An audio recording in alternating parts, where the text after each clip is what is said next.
নমস্কার। কেন হাসলাম বলুন তো? ইচ্ছে করে হাসিনি, হাসিটা বেরিয়ে গেল। আসলে এখন যে ব্যক্তিকে নিয়ে আমরা কথা বলতে চলেছি বা যে সিনটা দেখাতে চলেছি সেটা ভেবেই হাসিটা বেরিয়ে গেল। আমার গোটা পশ্চিমবঙ্গ তথা ভারতবর্ষ বিখ্যাত কুণাল বাবু, তিনি একসময় কৌস্তব বাগচিকে বলেছিলেন না, নেরু নেরু তোমার মাথায় চুল গজাবে কবে, চুল উঠবে কবে। তার উত্তরটা কৌস্তব বাগচি একদম সঠিক দিয়েছে। তুমি নেড়া নেড়ু দেখছো একদম তোমার চুল উঠবে কবে। কুণালদা আমাকে এই মঞ্চেই বলেছিলে না কৌস্তবের মাথায় কোনোদিন চুল উঠবে না। তুমি নেড়া নেড়ু দেখছো একদম তোমার চুল উঠবে কবে। আমার চুলও উঠলো, আর আমার চুল উঠতে উঠতে তৃণমূলটাই উঠে গেল। লজ্জা লজ্জা লজ্জা। আমার এমন চুল উঠলো তৃণমূলই উঠে গেল। এইখানেই বসে বলেছিল, সম্ভবত কুণালদা এই দিকে ছিল আর আমি ওই দিকে ছিলাম। বলছে সেদিনকে আবার পাগড়ি পরে এসেছিলে না। ওটা না, ওটা আমাকে দেখে পড়ে এসেছিল যে আমাকে খুব ভালোবাসে, এমনি সত্যি খুব ভালোবাসে আমার মতে। ওটা কৌস্তব সাজতে এসেছিল। কৌস্তব ওই গোয়াজিউ লাইকে যেরকম হয় না আমরা বিভিন্ন জিনিস সাজি, সেদিনকে কুণালদা কৌস্তব সেজেছিল। কুণাল ঘোষ মাথায় পাগড়ি পরে কৌস্তব বাগচি সাজতে চেয়েছিল, বাট আশা করি কৌস্তব বাগচি কোনোদিন মুখ ভরা একদম দাড়ি গোফ রেখে কুণাল ঘোষ সাজতে চাইবে না। কানের গোড়ায় দুটো দিলে একদম ঠিক হয়ে যাবে। আমি বিশ্বাস করুন, আমি ভেবেছিলাম ওই পার্টিটার প্রেসিডেন্ট কুণালদা হবে। যে লোকটা সেই গাল ভর্তি দাড়ি নিয়ে, মনে আছে কিরম চাপড়া তো প্রেজেন্ট ম্যান, ধাপা ধাপ ধাপা ধাপ।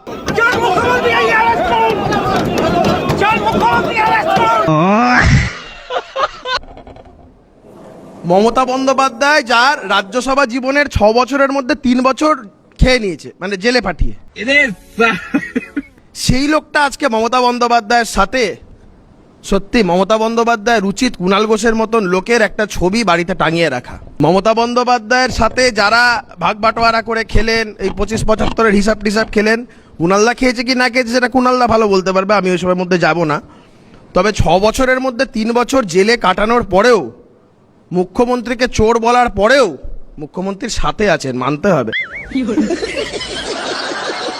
হ্যাঁ ভাই, সিরিয়াসলি তোলামূল পার্টিটা দুটো ভাগে বিভক্ত হয়ে যেতে পারে। একটা হচ্ছে চটি চাটা আর একটা হচ্ছে বালিশ চাটা। তবে কুণাল ঘোষেরা কিন্তু প্রথম পার্টটাতেই পড়ে, মানে চটি চাটা। হ্যাঁ, সৎ আছে বলতে হবে।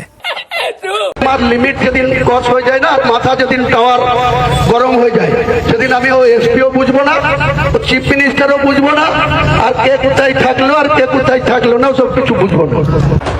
তা আমি শুভেন্দু অধিকারীকে সেদিন বলেছি যে আপনি ভোটে জিতেছেন, আপনার দল জিতেছে, খুব ভালো কথা, কিন্তু মুর্শিদাবাদে আস্ফালনটা একটু কম করতে বলেন। আমি যেদিন ময়দানে মুসলমানদের নিয়ে নেমে যাব না, সেদিন এমন সাটা ভাঙা মাছ শুরু করব যে আপনাদের পতাকা বহন করার লোক থাকবে না। আরে কাকা জিও, এই না হলে মুসলমানদের নেতা বলছে মুসলমানদের নিয়ে রাস্তায় নেমে যাবে এবং বিজেপির কর্মীদের স্যাটা ভাঙা মার দেবে। ইভেন ঝান্ডা ধরারও লোক নাকি থাকবে না বিজেপির, এমন স্যাটা ভাঙা মার দেবে। আমি যেদিন ময়দানে মুসলমানদের নিয়ে নেমে যাব না, সেদিন এমন সাটা ভাঙা মাছ শুরু করব যে আপনাদের পতাকা বহন করার লোক থাকবে না। তবে ভাই একটা কথা বলে রাখি, ইনি বলছেন ইনি নিজের পেছনটা বুঝেই কথা বলছেন, বাট এনার কথায় লেলিয়ে গিয়ে যারা যারা রাস্তায় নেমে যাবে এবং এই কাণ্ড কারখানা করবে না, তাদের কিন্তু কপালে দুঃখ রয়েছে। কারণ আলটিমেট নেতাদের কিছু হয় না, কর্মীরাই জেলে যায়, এটুকু মনে রাখবে। সো নিজের পেছন যদি বাজাতে চাও, নেতাদের হয়েই গান গাও, আর যদি নিজের পেছনটা না বাজাতে চাও তাহলে নেতাদের কথা শোনো, কিন্তু গানটা নিজের মতো গাও। ওকে? মুসলিম সমাজকে রক্ষা করার মরাল ডিউটি আমার। আমি যতক্ষণ বেঁচে থাকবো, কোনো মুসলিমের উপরে আঘাত আসলে মুসলিমদের নিয়ে তাদের রক্ষা করা, তাদের অধিকার রক্ষা করার দায়িত্ব আমি নেব। আমার জীবনের বিনিময়ে হলেও আমি করব, যা খুশি করে, কোনো অসুবিধা নেই। এগুলো দেখার পর আমার মুসলিম ভাই বোনেদের উদ্দেশ্যে জাস্ট একটাই কথা বলবো যে ভাই, তোমরা কোনো নেতার কথা শুনে পথে নামবে না। কারণ তাতে তোমরা তোমাদের নিজেদের ক্ষতিটুকুই করবে। নেতাদের কথা শোনো ঠিক আছে, বাট নিজের বিচার বুদ্ধি দিয়ে সেটাকে বিবেচনাও করো, ওকে? না হলে নিজেদের ক্ষতি নিজেরাই ডেকে আনবে। কারণ নেতারা ক্ষমতার লোভে যা কিছুই বলে দেয়, কিন্তু মার খায় কারা? পাবলিক। কেস ওরকম কেস আমাদের বহুবার জেল খাটা আছে। লাখ লাখ লোককে রাস্তায় নিয়ে নামাবো আর সাটা ভাঙা মার দেবো আর জেলে যাব। কদিন জেলে রাখতে পারেন, কত খাওয়াতে পারেন? ভাই এরা নেতা হওয়ারও যোগ্য নয়। এই মালটাই বলেছিল মুর্শিদাবাদে ভাগীরথীতে হিন্দুদেরকে ভাসিয়ে দেওয়া হবে। এবার এটাই দেখার বিষয় সরকার কবে এটার বিরুদ্ধে স্টেপ নেয়। আরে দিদি নাম্বার 1 এ ছিল বলে টিকিট দিয়েছিল, না টিকিট পাওয়ার মতো যোগ্যতা ওর কোনো কিছু ছিল না। একটু অভিনেত্রী বলেই মানুষের এত ভিড় হয়েছে। 1.5-2 বছরের এরিয়া জিওগ্রাফি জানে না। যেদিন থেকে গেছে তারপর থেকে তো একবার এরিয়াতে আসেনি। যে এরিয়াতে আসে না, যে মানুষকে ফেস করতে পারে না, যে কর্মীকে ফেস করতে পারে না, সে কিসের ডেভেলপমেন্ট করবে?